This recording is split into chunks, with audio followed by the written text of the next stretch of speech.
if you do something more than 3 times, it needs a system. Like if I were to ask anyone who's listening, how do you send an invoice?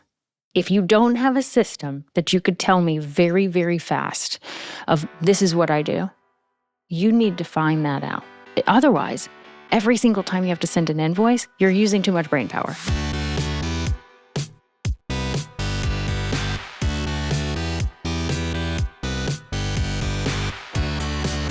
You're listening to The Successful Bookkeeper with your host, Michael Palmer. Listen each week as inspiring guests share their secrets of success to help you increase your confidence, work smarter, and build a business you love. This episode of The Successful Bookkeeper is brought to you by PureBookkeeping.com, the proven system to grow your bookkeeping business.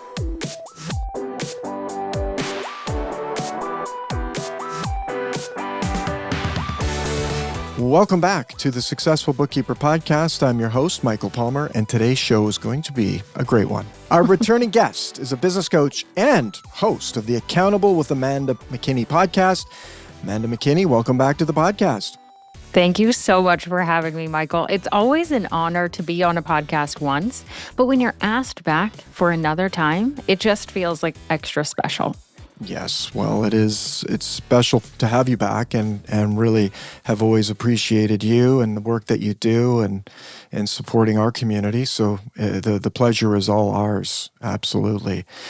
And it's been a while. You were saying in the pre-conversation to this call is the fact that the last time you were on the podcast was 2023, and it felt like it wasn't that long ago, but it was, and the world has changed a bit. Maybe some of our listeners have not even had a chance to listen to your previous episodes, so maybe we'll start with just a little bit of what had you end up doing what you're doing today, and what's changed since the last time you were on the show. Absolutely. I can't believe it's been since 2023, and thinking like that was 3 years ago, and so much has changed in life, But at the same time, just like you said, it feels like it's flying by. And I think that that's just life in a nutshell, I guess. But for someone who has never met me before and is like, I didn't listen to the first one, that's totally fine too. But have fun. I hope you listen to the first one when you go back. And I am an accountability coach now. That is the title that I typically lead with.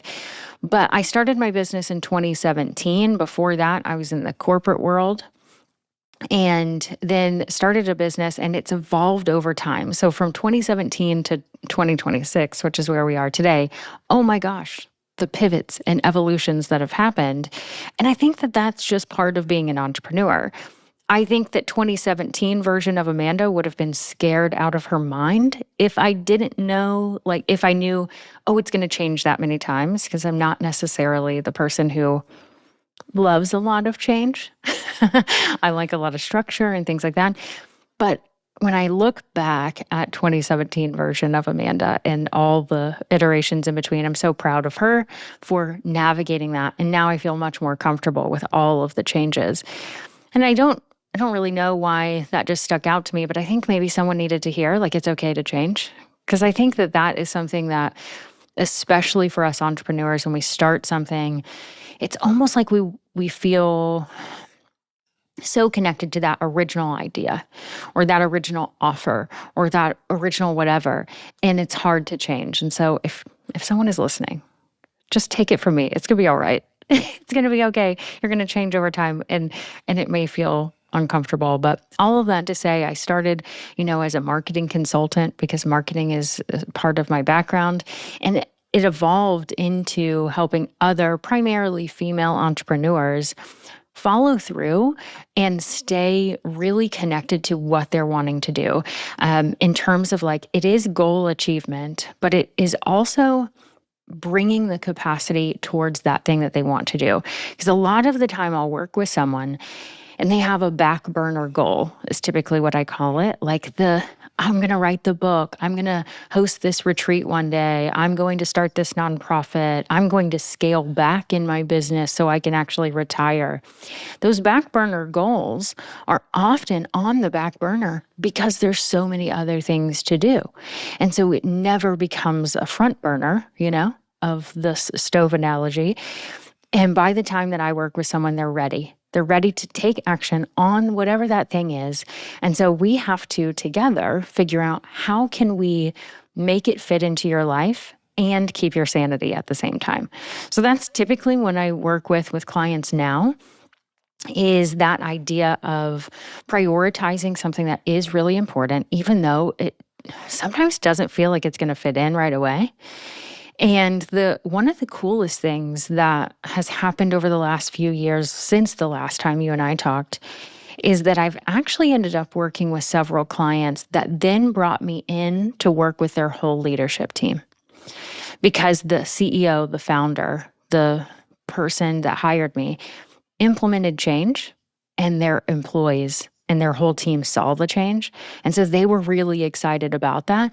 And I've now worked with several teams, which is a really, really cool thing that I never would have known that I would do back in 2017, and even up until the last few years. And it's been really rewarding. Very cool. That's amazing. And I'd be curious to know, what was that transition like in terms of what did you see happen? You make the change with the classic client, and then you work with teams. I'm sure there were challenges that you went through, and then what were some of the outcomes? Because I know many of our listeners have teams, and so it's kind of like, gee, I'm doing all these things for myself. How do I bring along the rest of the crew here to keep going? Right. It's such it's more time. I will say that. Like, anyone making a change, it's usually changes in their schedule, changes in how they work, a lot of mindset stuff, right? All of that. Change takes time. And so when people often look at my website for the first time or connect with me, they're like, can I work with you for a month? And respectfully and out of love, my answer is no. Most of the time. Now, there could be an exception to this rule, but typically I will not work with someone less than 90 days because change takes time, and it's really difficult to see the results of change very quickly. And so I've learned that 90 days is a really good amount of time. With a team, it takes a lot longer than that. It takes significant amount of time. So the contracts that I have now with clients are typically between 9 months and 12 months. Some of that is only working with the leader, whether that's the CEO or the leader of a department or whatever. I will work with them individually first if they weren't previously a client, and then we roll out to the team. And that has been the key. When I have done team workshops or trainings without previous work with the leader, it does not translate as well because they haven't seen the change that's possible. The leader has to be like, I'll do this first. And I say that because it impacts the time, and that is the biggest difference that I've seen. That sure, I'll come and talk to a group of people or a company or whatever, and I'll speak. That is one element that I do. But if someone wants me to work with a team, it's a long-term engagement. And that has been an interesting thing that I don't know that I would have, like, logically it makes sense when I say it, right? But I don't know that I would have known it before I experienced it and put that line in the sand of, we're in this together for the long haul, or I'm not the right person to work with your team. And that's a really scary place for someone who is running a business. And sometimes you're just like, oh, I just need another client. I think everyone listening has those moments where it's like, whoo, the pipeline is a little thin and we don't have a lot of people coming in. And so you're really tempted to say yes to something. But I have learned that that is not the way to go.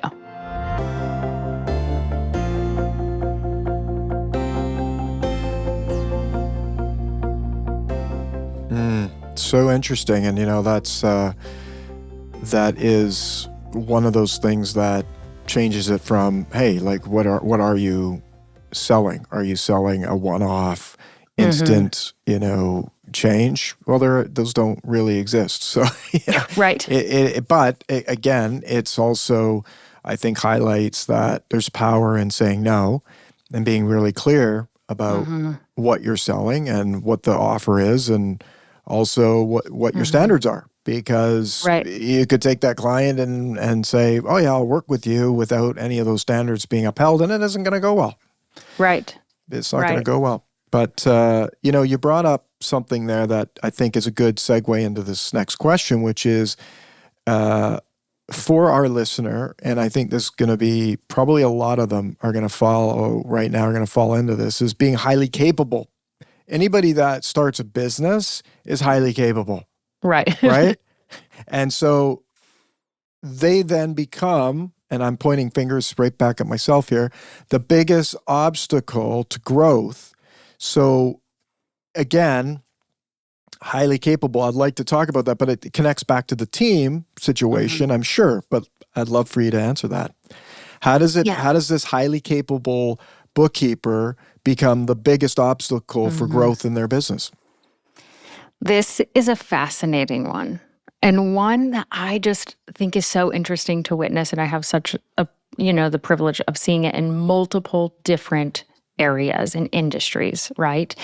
And when we think about being capable, like you said, everyone listening to this podcast is very capable. I don't have to even think twice about saying that sentence. Like everyone listening to this, anyone who started a business, like you are capable of Yes, so doing pat the thing. everybody can pat themselves on the back because it's actually kind of nice that we it's know that great. about them, right? You're Right. highly capable. Good for you. Pat Yes. your back. Win. That's a win in this world, I think. Yes. Comes with some pros and cons. Exactly. And that's the thing is like, it is so great. And you need that skill set in order to continue to do the things that you're doing and grow the business. But it's equally the thing that can stop you in an interesting way. And I would even say, even in like, let's say someone's in a, corporate job or working for someone else, it's still a problem there. Anyone who's highly capable, which whether you're working for yourself or you're working for someone else, you can be a capable person, which is a lot of people. The problem with being capable is that it opens up more capacity. And when you have more capacity, you get more work. Either it's given to you or you give it to yourself. And that's when it becomes this issue where we think, oh, I did this, I gained more clients, or I did this and now I have more time because I did it quicker, right? And what do? We fill that space with more things. And therefore, we can be the person that ends up in burnout really quickly because we will fill that capacity. And that's the kicker of like, when you're capable, you end up getting more work, which feels like such a good thing. And it is, as long as you're paying attention to that other side of like, just because I can doesn't mean I have to. That's right. And it is a slippery slope. And how do people, like, what have you seen around people, the warning signals that this could be happening to them? I know these well, Michael, because I see them in myself. Well, that's the problem with this conversation. I keep trailing off that. Wait a second, that's me. And so I'm just going to come out and say that really quickly. I know because I feel it, and I know because I see it. And the interesting part about being a coach for other really driven, ambitious people, very capable people, is I can see it quicker in them than I can in myself. But it's a mirror. Anyone who is in the coaching industry at all of a sudden there's a mirror up and you're like, I just told this person or caught this thing and I didn't even see it for myself. This happens all the time. This is why coaches need coaches and therapists, right? Like we need them both. And so these warning signs, I'm just letting you know, I feel them and I see them even today. It is it's always something we'll be working on and catching. I caught something yesterday. Right? I'm faster to catch it though. And that's the key, is understanding what these warning signs are. So the first one is, when you ask someone like, how are you? And they'll say, oh, I'm so busy. And there's this, their body changes, like it's a lot more visual. Sometimes you can hear it and it's like, oh, I'm just so busy. I've got a lot going on. Maybe there's an eye rolling. There's like shoulder tension. It's physically seeing the weight of the thing. That's an indication. And the reason I say that, I'm not trying to like say that being busy is horrible, because I actually don't think that being busy is horrible when you think about it like this. Like, there's a difference between saying, I'm so busy, to saying like, oh, we had such a full experience in Italy when we went. We did stuff all day long and had so many great experiences, right? That's busy. You were busy all dang day walking around on that vacation, right? But it felt different. There's a heaviness and a lightness to it. The warning sign is when the heaviness is there, is when you can physically see it or feel it. So that's one warning sign. The other is if you and I were sitting and just chit-chatting, and I said, what do you do for fun? What are the things that just bring you joy? And if you say, my work, or you have nothing else to say, that's a warning sign. And so I will say that in 2024, that's where I was. I was not burnt out. I love what I do. If I talk about my job, you've probably experienced it already, is like, you can tell I love what I do. I could do it more, very much. Like, I could absolutely fill my calendar with working with more clients, speaking on more stages, being on more podcasts. I love what I do. But I realized, oh my gosh, I have no hobbies. I don't have anything that I do just for fun. And so I actually really thought intentionally about, what do I want to do? What do I want to create as a hobby? I had to try a few different things. And now I can confidently say that there's 2 hobbies that I have in my life that are not related to my business at all, which is pretty cool. That is awesome. And so do you see that having a hobby helps take you away from being overworked or over, does it help from a mental perspective? It's all around. The time is a big one, because initially that's what you're doing, right? You're saying, I'm going to prioritize this thing, and it's usually super small. This is something that I ask my clients a lot as well, is like, do you have any hobbies? What brings you joy? That sort of thing. And usually it's like, okay, well, I want you to do that thing for 15 minutes sometime this week. Like, we're just going to fit it in 15 minutes this week or whatever. And eventually it starts growing. So it does start with time. But the other part is it's the mental part, which is, you nailed it. And that, the space that you can take yourself out of work mode is so important. And that's the part as entrepreneurs that we're just not so good at, because our brain is always kind of thinking of things we could do to improve the business, or how we can improve this process, or all these things. Whereas sometimes if you're working for someone else, you can check out. You can clock in and clock out.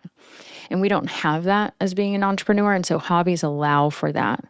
And it just kind of takes you out of that space. And it's usually something that takes you out of your physical office, whether that's in your home or whatever. I shouldn't say definitely. There are hobbies around a screen, but usually people choose things not screen related.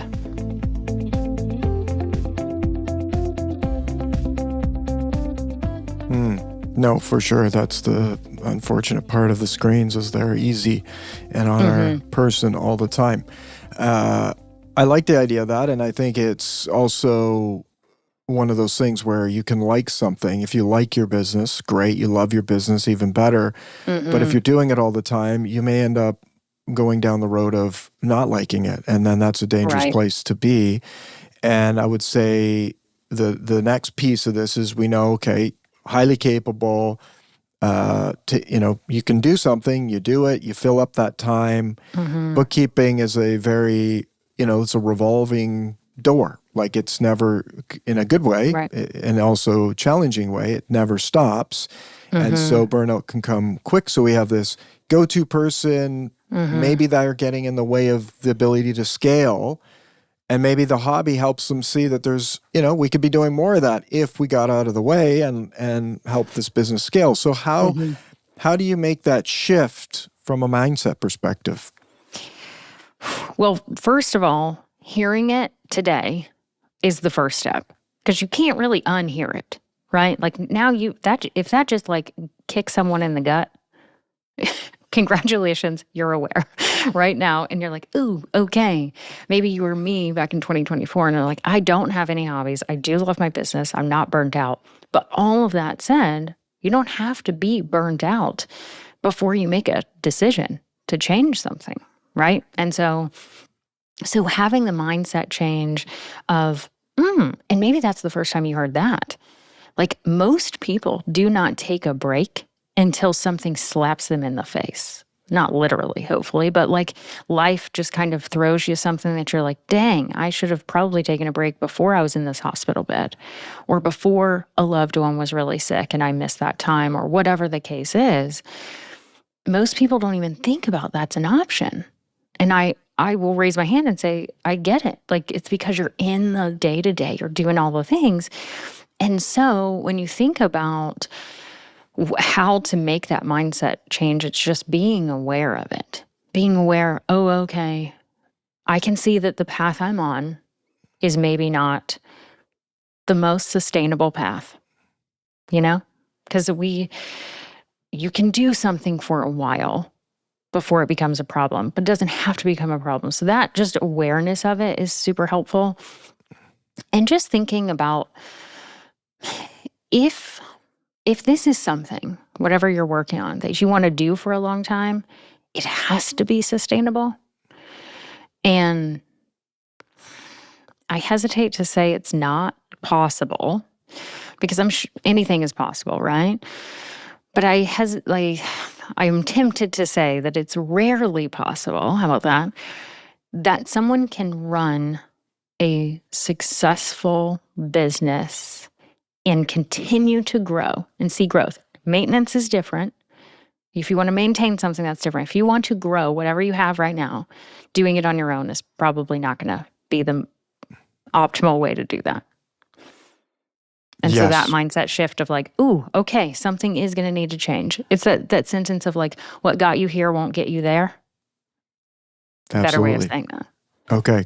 And I agree. It is and many people, and I would say this is another layer or lens to look through, is they can't see that themselves. Right? Mm-hmm. And that's where a coach is really powerful to help them get clear, right? If you're really clear about where you want to be, and you're really clear about what needs to happen in order to get there, and have a clear plan and all that, then you're gonna get there, right? You're gonna move forward. There's gonna be progress. Without that, it's kind of like you get caught up in the wheel, the grinding wheel of this revolving door. And to bring it back to your stove analogy, right? The front burners are going, lots happening, lots of flames. Yeah. You're going to burn your arm when you try to get back to that pot, right? I love it. Your job is to help them turn those ovens into induction.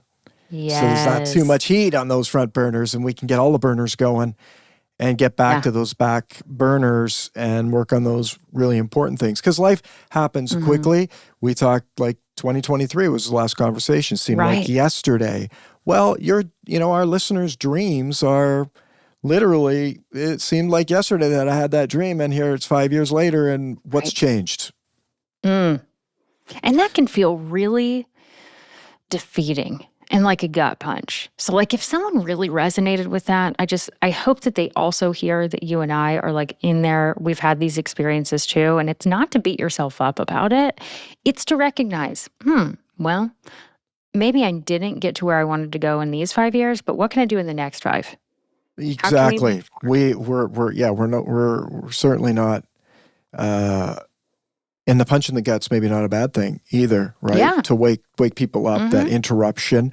But it's also that I think the exciting part of it is another good little saying, which is a stitch in time saves 9.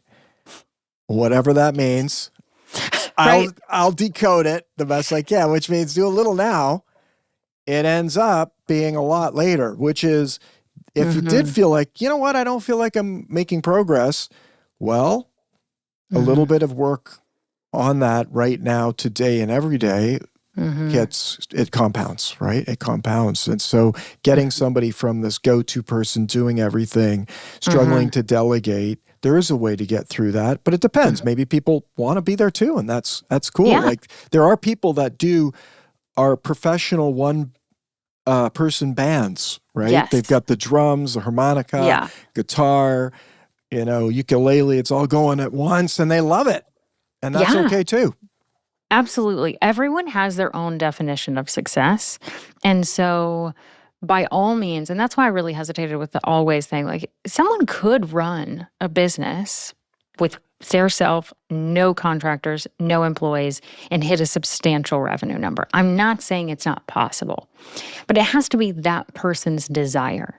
When you think about what your quality of life is, and like, something that is important to me may not be important to someone else, which is absolutely fine, and vice versa. And so to your point, you have to know what that looks like for you.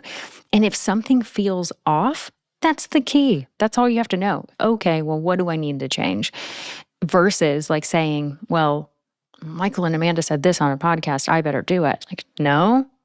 Like, absolutely not. Only if that's the version of life that you want, then you can either be the one man, one woman band and doing all the things and having a good time, but eventually you're probably going to get tired. So just know that that's coming, and you can get tired in anything, but like, just know that there's some limitations. Like if you're the one person band and you break your arm, you might not have a gig for a little bit. Yeah. That could be absolutely fine though. Songs aren't going to be quite as complete. Yes. Yeah. So, you've been doing this a while. What are some of the hacks for people to kick this into motion and start looking at this differently in their business? Yeah. The first part is the mindset part that we've been circling and talking about. Like, once if you know it's the right time for you to make a change of some sort, great. The second part is doing something about it. And that's the hard part because you have to change things, and human brains are not wired to love change. We're just not. Our brains, I do the reading of research on the brain so that I can understand how we process things, not just as like different personalities, that is important, but overall, our human brain is wired to do the least amount of work possible because we want it to save energy. And that's just survival, right? Because anything could happen and we would need that energy. So that's why we go to the easy path really quickly. And we don't like change. We like routine. Those neural pathways are things that we repeat. And so in order to make a change, you have to know it's going to be difficult and it's going to be uncomfortable, but it doesn't mean it's bad. And I think that expectation is going to take you further than anything else, because every single time you can say, oh, I don't want to do this, or this feels really hard, you can say, this is a normal part of my brain. I'm doing something difficult. It sucks, but I'm going to keep going. And you can keep moving forward. So that mindset piece is the biggest piece of it, because if you understand it, you're more likely to move forward with it and continue down that path. And then the second part is just make it as easy as possible. So like if someone is thinking, okay, maybe something needs to change, and I'll just give an example and we can kind of run through it if that makes sense. So my rule of thumb in terms of like delegation, which when I say delegation, that could mean to another person. It could mean to a system or an automation. All are great, because there's some things that AI can do for us now. Some things AI can't do for us now, right? Like there's different signs, and sometimes we'll need another human. Sometimes we'll need a system or whatever. So when we're thinking about delegation in some way, think about this is the rule of thumb. If you do something more than 3 times, it needs a system. Like if I were to ask anyone who's listening, how do you send an invoice? If you don't have a system that you could tell me very, very fast of this is what I do, you need to find that out. Otherwise, every single time you have to send an invoice, you're using too much brain power. And it's decision fatigue is real. All of this, like we could go down a path of like, you need a system. So if you do something more than 3 times, find a system for it. The way in which I would encourage someone to do that is the next time you do that thing, the next time you have to send that invoice, use Loom, Loom. It's a screen recording, or you can record yourself, that you can record on your computer. I'm not sponsored by Loom, but I'm more than happy to talk to them if they'd like to talk to me. And it is. Well, we switched from Loom to another product, which I'll share too, since Loom doesn't sponsor this podcast, which is called Neato. It's Neeto recording, and they have a whole bunch of stuff. We've been using it a while, and it's free. There you go. Yeah, so find free. a tool, right? Get a tool. Get the Neato. You need Neato. Everybody needs a Neato. Yes. To record your screen, and I'll check that out too. But have us, again, back to the systems, right? You have a tool that can then record your screen, however you choose to do that, and yourself talking through the process. That can then turn into an SOP, standard operating procedure. And all you need is something that says, this is how I do this thing. The good news is it helps you streamline it in the moment because you're doing it. It also creates a system that you can hand off to someone else. It makes it easier because most people do not want to delegate because they're like, it takes so long to train someone else. And I'll say, I've said that before because I'm like, that's not efficient, right? I can just do it faster. And so that's a real fear for us who love control, entrepreneurs, right? But if we can hand off a system, like this is how we do things at this company, it makes it much easier to delegate.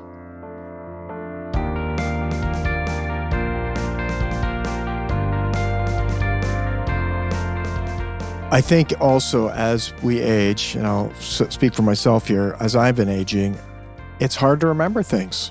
That increases the decision fatigue because, and it also creates a real opportunity not to do something because it's like, I'll put that, it's in the too hard pile, right? Yeah. And I need to do that. It's super easy to do it. I know it's super easy, but I'm putting it into the too hard pile because I can't remember how to get started. And that right there, if anybody ever experiences that, that's write that down as, okay, we need to just create some simple instructions to do the kickstart, right? Because often I find that's half the battle is just where do you actually start to get going? And so an SOP would be helpful with that. And I mean, as we go forward into this world of AI, AI can help. It can help you figure that stuff out and help you in many, many ways, which is exciting. And but systems, it all comes back to systems. AI needs systems, you need systems, and they really are a pathway to getting to where you have more brain capacity to do these other things. Save it up for the hobbies. Exactly. And I love that you brought up how like easy it is to forget something because that is so real. And we do, especially if we only do something a few times a year. So I use the invoice example. That's like a hopefully pretty frequent thing, right? Like we're sending invoices and getting paid. Yes. Let's hope. But what about paying your taxes on a quarterly basis? Like I don't know about you, but every time that swings around, because I am diligent about paying quarterly, I'm like, what do I do again? Every time, every single time. So the first time I realized, oh my gosh, this has got to be a system. I know. Anything to do with the government, you need like 10 times the SOPs because they don't make it easy to do. They don't. And yes, to that, all of it. Because it's like I have to Google something and then I'm like, what do I click? What do I select? Because I've certainly selected the wrong thing before and then had to deal with that on the back end. So now in my project management tool, when it pops up, once a quarter for me to do that, I have the link to click. I have all the answers, like click this next, then do that. Like it gives me the to-do of like 1, 2, 3, 4. I did it yesterday. So this is fresh on my mind of paying my quarterly taxes. Yes. And I did it in like 15 minutes. Whereas that would have taken me an hour or two if I didn't have those steps written out. So especially if you do something consistently, but probably infrequently, definitely have a system for that because you'll forget where to go or what to do. Love it. Love it. And that leads to all sorts of great things that can happen in a business. And now that you have a system, you can delegate it. Someone's going to have a lot better time doing the work that you want them to do it, the way that you want them to do it, and not spend half the day trying to figure out how to do it. And so SOPs are the pathway to profitability. Absolutely. And they can be painful at times, but when you get them done and you get them done right, then they open up all sorts of opportunities. Before I let you go, I want you to talk about your podcast because we often miss that. You've been doing this podcast. Tell us about it because I imagine it's probably one our listeners would enjoy listening to. Oh, well, thank you for that. And you're catching me at a really interesting time. I do have the podcast. It's called Accountable. I've had a previous podcast called The Unapologetic Entrepreneur. So all in all, there's like 300 plus episodes that you can listen to. So if you're ready for more, Amanda, there's plenty waiting for you. But I've actually paused the podcast for now. Okay. Intentionally. Forget that then. Don't even talk about it. I'm kidding. But it's great. It's there. And it's wonderful. And like, I think it's important that this has actually come up. So it's a perfect question that you had. And please go listen. I'm not saying I'm not going to bring it back. I'm just saying I intentionally paused in March of this year just to give myself more space. I said something earlier, and I said most people don't pause when nothing bad happens, like until we're slapped in the face with life, right? I know to say that because when I took a pause, when I came back into, and I sent an email to my list like a month and a half later, I said, hey, I know I was gone for a bit, but here I am. I didn't say it just like that. But most people, like all people who responded to that email, which was significant. And you send emails. People don't respond to emails very often. Like it's rare. I had a flood of emails come through that all said, are you okay? Nice. I hope you're all right. Are you burnt out? Is the business going away? What's going on? And that's what made me realize, oh my gosh, like I just decided to pause. Now there was a lot in the deciding. Like I'm not saying I just like willy-nilly decided that. But I didn't pause because I was burnt out. I didn't pause because of anything else. I just paused to see like, I wonder what'll happen if I pause. In 8 years of running a business, I've had weekly content and haven't missed a dang week. So I took a pause and it's been really lovely. So I don't know what's on the other side of the podcast, but the podcast episodes are still there. There's 300 plus episodes in total of like great content. So have at it. The cool part is that people are still listening to the podcast. Like it's still working. So for all podcasters or YouTubers or bloggers or whatever, like that content still lives. But currently I'm on a pause. Oh, well, good for you. And it's probably apropos to this conversation, which is, where do people need to find their own pause to get the capacity that they need to do the things that are going to move them forward? And, so wonderful. And that's quite an achievement as well. 300 episodes, remarkable. And so, yeah, love it. Love having you back. And it's been a nice conversation, thought-provoking for our listener, and really appreciate you being here. Thank you so much, Michael. And thank you for everyone who listened. It was lovely. And yeah, if you ever have any questions, reach out anytime. Wonderful. With that, we wrap another episode of the Successful Bookkeeper Podcast. To learn more about today's wonderful guest and to get access to all sorts of valuable free business building resources, you can go to thesuccessfulbookkeeper.com. Until next time, goodbye.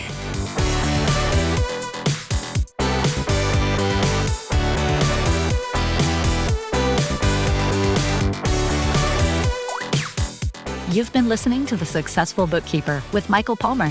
For more information and to download the resources mentioned in this episode, please visit us at thesuccessfulbookkeeper.com. Thank you for listening.